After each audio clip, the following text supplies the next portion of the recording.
મહત્વપૂર્ણ સમાચાર દિલ્હીથી મળી રહ્યા છે। દિલ્હીમાં કોંગ્રેસની કેટલીક બેઠકો માથાનો દુખાવો બની ગઈ છે। હજુ પણ 13 બેઠકોના ઉમેદવાર જાહેર કરવાના બાકી છે।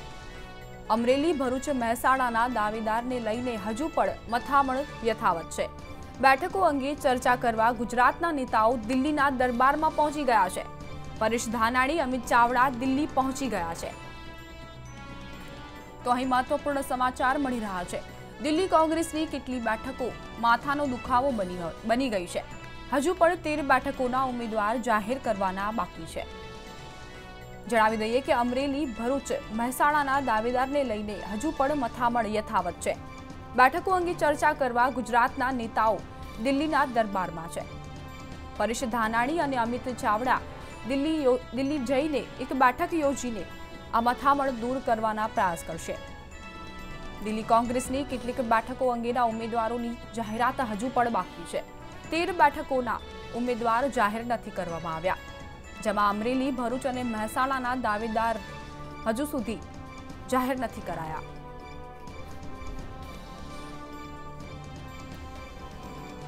તો 4 એપ્રિલે ઉમેદવારી નોંધાવવાની અંતિમ તારીખ છે, ત્યારે હજુ પણ કોંગ્રેસના 13 ઉમેદવારો જાહેર નથી કરવામાં આવ્યા। હવે કહેવામાં આવી રહ્યું છે કે આ 13 ને 13 બેઠકો કોંગ્રેસ માટે માથાનો દુખાવો બની ગઈ છે।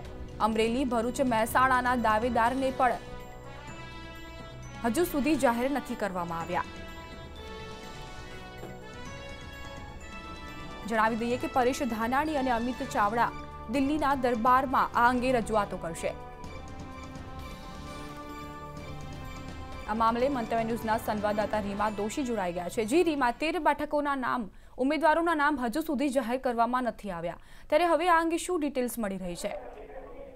જે ચોક્કસથી જે રીતે કહી શકાય કે કોંગ્રેસ દ્વારા હજુ પણ 13 ઉમેદવારોના નામ જે છે તે સત્તાવાર રીતે જાહેર નથી કરવામાં આવ્યા, ત્યારે આ તમામ બેઠકો જે છે તે કોંગ્રેસ માટે ક્યાંક માથાનો દુખાવો બની છે તેવું હાલ જોવા મળી રહ્યું છે। ત્યારે કહી શકાય કે કોંગ્રેસ જે છે તેના ઉમેદવારોને લઈને પ્રદેશ પ્રમુખ અને વિપક્ષના નેતા પરેશ ધાનાણી દિલ્હી પહોંચ્યા છે અને દિલ્હીમાં જ આ બેઠકો અંગે ચર્ચા કરવામાં આવશે અને બાદમાં રાત્રે નામ જે છે તે જાહેર કરાય તેવી શક્યતા છે। જી આભાર રીમા, માહિતી આપવા માટે। પરેશ ધાનાણી અને અમિત ચાવડા દિલ્હી જવા રવાના થઈ ગયા છે। એક બેઠક યોજીને કોંગ્રેસની આ બેઠકો પર ચર્ચા વિચારણા કરવામાં આવશે અને ઉમેદવારોની જાહેરાત થઈ શકે છે। અમરેલી, ભરૂચ અને મહેસાણાના દાવેદારને લઈને હજુ પણ મથામણ યથાવત છે। બેઠકો અંગે ચર્ચા કરવા માટે ગુજરાતના નેતાઓ દિલ્હીના દરબારમાં રજૂઆત કરશે। જણાવી દઈએ કે પરેશ ધાનાણી અને અમિત ચાવડા એક બેઠક યોજીને આ ઉમેદવારોની નામની જાહેરાત કરી શકે છે। હજુ પણ 13 બેઠકોના ઉમેદવાર જાહેર કરવાના બાકી છે।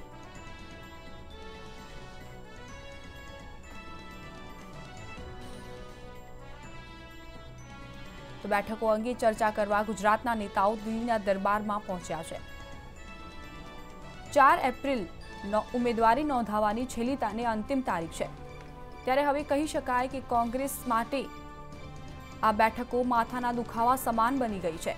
13 બેઠકોના ઉમેદવાર જાહેર કરવાના બાકી છે, જેમાં અમરેલી, ભરૂચ અને મહેસાણાના દાવેદારોના નામ પણ નક્કી નથી। બેઠકો અંગે ચર્ચા કરવા માટે ગુજરાતના નેતાઓ હવે દિલ્હી દોડી ગયા છે।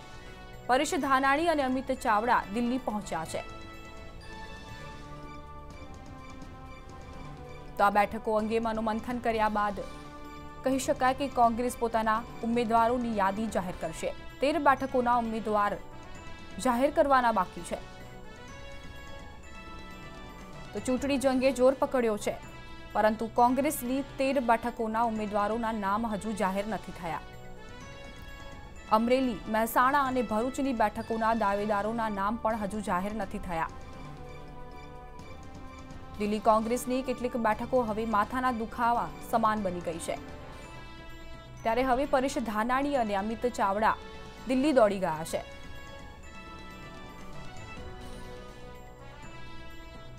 તો કોંગ્રેસે લાંબો સમય લીધા બાદ હજુ પણ 13 બેઠકોના ઉમેદવારોના નામ જાહેર નથી કર્યા। કહી શકાય કે આ મનોમંથન બાદ ઝડપથી કોંગ્રેસ પોતાના ઉમેદવારોના નામ જાહેર કરી શકે છે।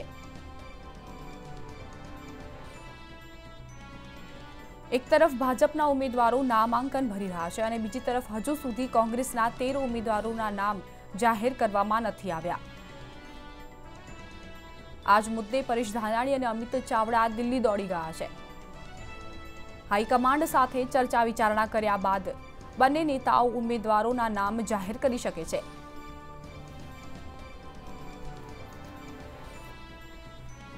તો ચૂંટણીલક્ષી મહત્વપૂર્ણ સમાચાર અહીં સામે આવ્યા છે। દિલ્હીથી આ સમાચાર મળી રહ્યા છે। અમિત ચાવડા અને પરેશ ધાનાણી દિલ્હી પહોંચી ગયા છે બેઠકો અંગે ચર્ચા કરવા માટે અને ઉમેદવારોના નામ નક્કી કરવા માટે તેઓ દિલ્હી દોડી ગયા છે। દિલ્હી કોંગ્રેસની કેટલીક બેઠકો માથાના દુખાવા સમાન બની ગઈ છે। હજુ પણ 13 બેઠકોના ઉમેદવાર જાહેર કરવામાં નથી આવ્યા। અમરેલી, ભરૂચ અને મહેસાણાના દાવેદારોના નામ પણ હજુ નક્કી નથી। તો બેઠકો અંગે ચર્ચા કરવા માટે ગુજરાતના નેતાઓ દિલ્હીના દરબારમાં પહોંચ્યા છે। પરેશ ધાનાણી અને અમિત ચાવડા દિલ્હી પહોંચ્યા છે। મામલે મંતવ્ય ન્યૂઝના સંવાદદાતા અરુણ શાહ જોડાઈ ગયા છે। જી અરુણ, હજુ સુધી 13 બેઠકોના નામ જાહેર નથી કરવામાં આવ્યા। શું લાગી રહ્યું છે કોંગ્રેસની આગળની રણનીતિ શું હશે? દીપા, ચોક્કસ રીતે કહી શકાય કે ગુજરાતમાં લોકસભાની 26 બેઠકો માટે કોંગ્રેસમાં 26 પૈકી હજી સુધી જોઈએ તો 13 જ નામની યાદી જાહેર કરવામાં આવી છે। સત્તાવાર રીતે 13 નામો હજુ પણ જાહેર કરવાના કોંગ્રેસ દ્વારા બાકી છે। સમગ્ર કોકરું જો જોઈએ તો ખાસ કરીને ભાજપે જે ઉમેદવારો મૂક્યા છે તેની સામે કોંગ્રેસ કયા સબળ ઉમેદવારો મૂકે તો જેનાથી વિજય હાંસલ કરી શકાય તે રણનીતિના ભાગરૂપે આ નામો જાહેર કરવામાં હજી સુધી કોંગ્રેસ સફળ થયો નથી। મહત્વપૂર્ણ છે કે આજથી હવે જોઈએ, આજે 1 એપ્રિલ છે, હજુ ઉમેદવારી પત્રો ભરવાની અંતિમ તારીખ 4 એપ્રિલ છે, એટલે 4 દિવસ બાકી છે।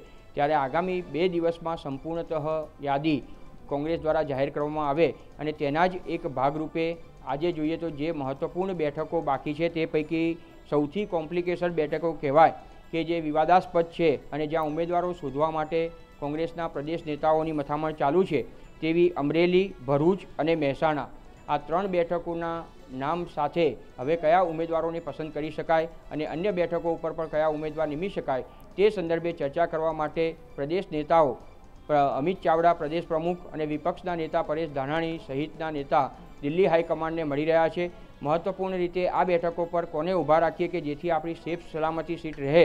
સૌથી વધુ જો ચર્ચાસ્પદ બેઠક હોય અને હાલના તબક્કે કોંગ્રેસ માટે જો વિવાદાસ્પદ બેઠક ગણાય અને જે કસમકસ ભર્યો ચૂંટણી જંગ જામી જવાનો છે તેવી ભરૂચ લોકસભા બેઠક ઉપર કયા ઉમેદવારની પસંદગી કરવી તે સંદર્ભે જે નામ ચર્ચાના કેન્દ્ર સ્થાને આવ્યું છે તેમાં અહેમદ પટેલનું નામ હાલના તબક્કે ચર્ચામાં મોખરેશ છે।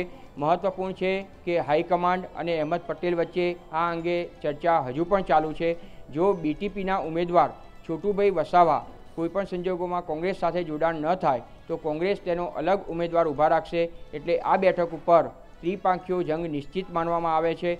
પરંતુ હવે આ બેઠક ઉપર કોંગ્રેસ તરફથી કયા ઉમેદવારની પસંદગી થશે, અહેમદ પટેલ પોતે સંમત થશે કે કેમ તે સૌથી મહત્વનું થશે। ટૂંકમાં કહી શકાય કે 2 તારીખ સુધી સાંજ સુધીમાં સમગ્રતઃ કોંગ્રેસ દ્વારાની મથામણનો અંત આવશે અને 4 તારીખ સુધીમાં કોંગ્રેસ પણ તેના ઉમેદવારી પત્રો તમામ 26 બેઠકો ઉપર ભરી દેશે। જી આભાર અરુણ માહિતી આપવા માટે। તો પરેશ ધાનાણી અને અમિત ચાવડા દિલ્હી જવા રવાના થયા છે અને દિલ્હી કોંગ્રેસની કેટલીક બેઠકો પર ચર્ચા કરીને તેઓ ઉમેદવારો જાહેર કરી શકે છે।